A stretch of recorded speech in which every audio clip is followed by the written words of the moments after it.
Sur le plan du contenu proprement dit, examinons comment reviser un texte. Tout d'abord, nous vérifions si le contenu est adapté à la situation d'écriture.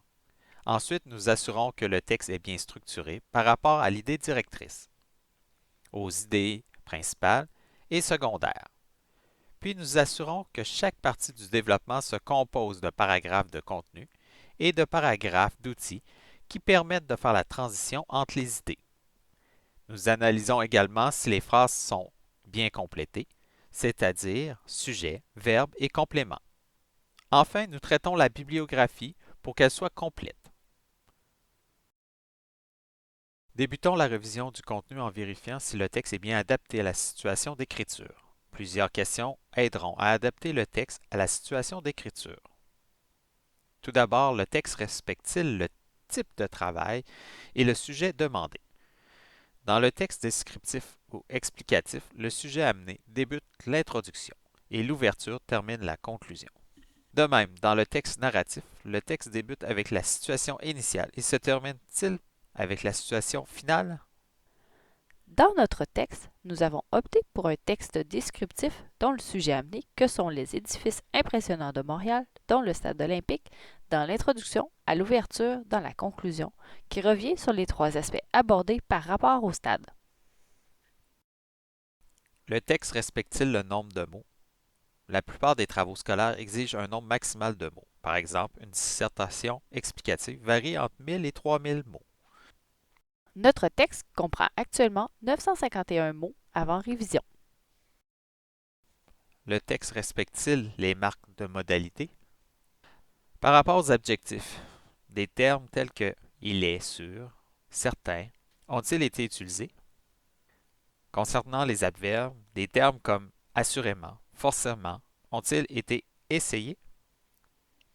Au sujet des expressions toutes faites, les termes comme à coup sûr, sans aucun doute, ont-ils été intégrés? Touchant les verbes à opinion, les termes comme affirmer, assurer, nier que, ont-ils été exploités? Quant aux déterminants et aux pronoms, les termes comme nous, je, il ont-ils été intégrés? Nous avons surtout utilisé les déterminants il et elle pour réduire la répétition de certains mots. Le texte respecte-t-il le type de phrase? Une phrase déclarative est une phrase qui déclare quelque chose et qui se termine par un point. Dans notre travail, nous avons surtout utilisé des phrases déclaratives en décrivant la superficie du stade. Une phrase interrogative est une phrase qui pose une question, demande quelque chose et se termine par un point d'interrogation. Une phrase interrogative nous introduit au contenu d'une idée secondaire qui traite de la capacité d'accueil du stade. Une phrase exclamative est une phrase qui exclame, exprime l'étonnement et se termine par un point. Une phrase exclamative permet de qualifier la beauté de la tour. Une phrase impérative est une phrase qui donne un ordre, un conseil. Elle peut se terminer soit par un point, soit par un point d'exclamation. Une phrase impérative peut être utilisée pour souligner la beauté du stade. Le texte tient-il compte du destinataire par le choix de vocabulaire et les marques de dénonciation? Un texte descriptif qui s'adresse à des lecteurs ayant peu de connaissances du sujet est rédigé avec un vocabulaire simple, ce qui n'est pas le cas si le texte est rédigé pour des spécialistes. Dans notre travail, nous avons utilisé des termes simples, sauf quelques exceptions que nous avons définies comme tibulaires. De même, selon le type de lecteur, l'utilisation du vous ou du tu est privilégiée. Dans notre travail scolaire, nous utiliserons le nous et le vous pour répondre aux exigences de l'enseignant.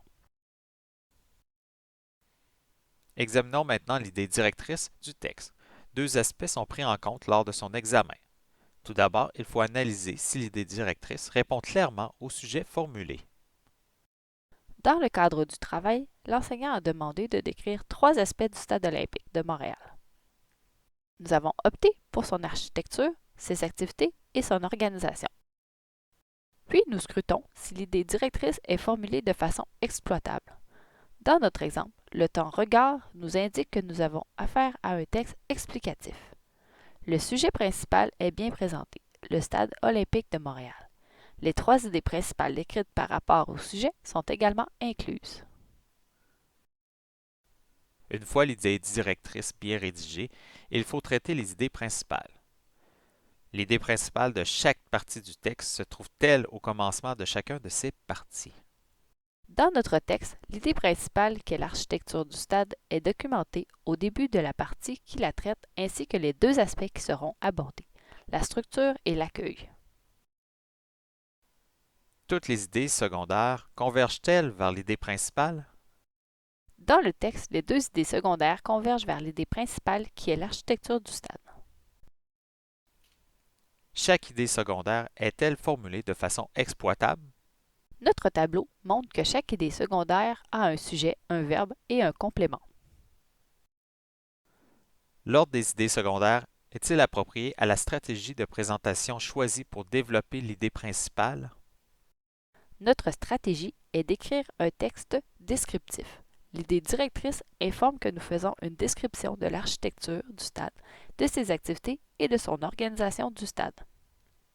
Lorsque nous examinons la structure du texte, nous constatons que les idées secondaires sont appropriées pour chaque idée principale. Ensuite, il faut porter attention à chaque paragraphe de contenu. Chaque paragraphe de contenu véhicule-t-il une seule idée convergeant vers l'idée secondaire appropriée? Dans notre exemple, chaque paragraphe sous l'idée secondaire présente une seule idée, localisation du stade, nombre de spectateurs et visibilité sur le parterre. La première phrase de chaque paragraphe véhicule-t-elle l'idée maîtresse du paragraphe? Dans notre exemple, nous n'avons qu'un seul paragraphe qui a 3 phrases. Les 2 phrases qui suivent décrivent les composantes qui font partie du stade. Chaque première phrase est-elle formulée de façon exploitable? Dans notre exemple, la première phrase est exploitable puisqu'elle présente un sujet, un verbe et un complément. L'information véhiculée dans les autres phrases de chacun des paragraphes de contenu converge-t-elle vers leur première phrase? Dans notre exemple, les 2 phrases qui suivent la première phrase du premier paragraphe décrivent la structure du stade. De même, la deuxième phrase du deuxième paragraphe donne une image de ce qui veut dire la quantité du béton coulé pour le stade.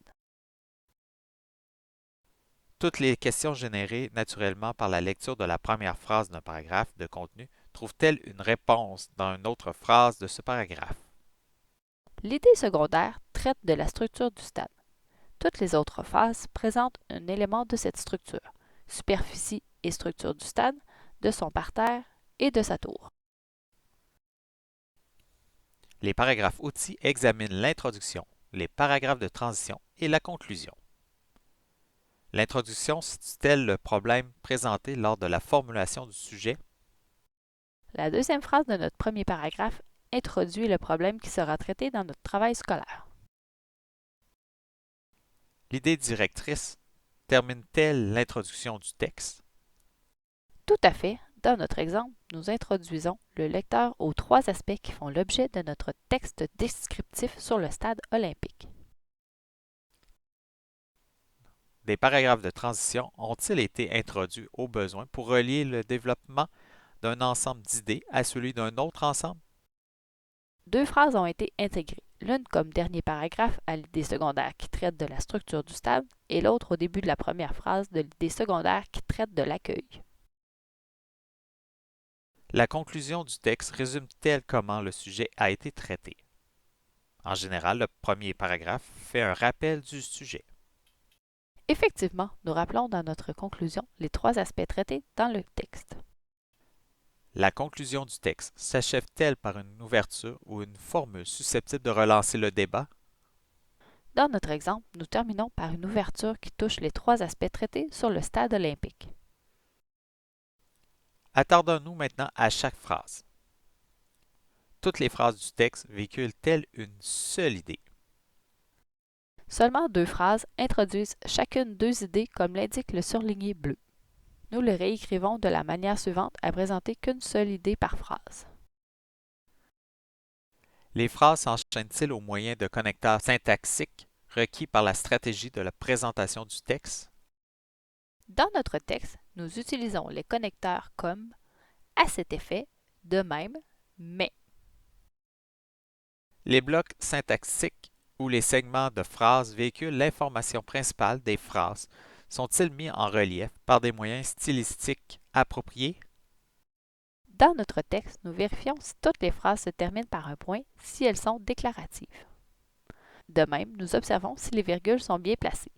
Enfin, nous nous assurons que la phrase interrogative a son point d'interrogation. La construction de chaque phrase a-t-elle été analysée pour vérifier que chacune d'entre elles comprend un verbe conjugué et que le temps concorde? Dans notre exemple, la structure de chaque phrase est conventionnelle, sujet, verbe et complément. De plus, la plupart des verbes sont au présent, puisque le texte fait une description de la situation actuelle du stade, sauf quelques verbes qui relèvent du passé. Le texte renferme-t-il plusieurs phrases de plus de 30 mots? Voici quelques trucs pour s'en assurer. Écrire des phrases claires et concises, si possible, 20 mots et moins. Ces phrases comprennent en général un seul verbe conjugué. La plupart des phrases comptent au maximum 21 mots, sauf une phrase qui a plus de 30 mots. Il faut donc la réécrire. Réduire les phrases trop longues en les coupant en plusieurs phrases courtes. Rechercher les idées qui composent la phrase et, pour chaque idée, faire une phrase distincte. Dans notre exemple, nous avons deux idées dans la phrase. Il est donc possible de réécrire cette longue phrase en deux phrases plus courtes. Les deux nouvelles phrases sont construites sous la forme sujet plus verbe plus complément. L'ajout de cette quantité vient alléger le texte et permet un point entre les deux phrases. Faire des énumérations visuelles. Liste à puce. Pour des phrases qui listent une série d'items. Dans un de nos paragraphes, nous avons intégré une liste à puces qui rend la phrase plus lisible. Dernière étape de la révision du contenu proprement dit, c'est l'examen de la bibliographie. Il faut s'assurer d'avoir respecté la propriété intellectuelle des auteurs.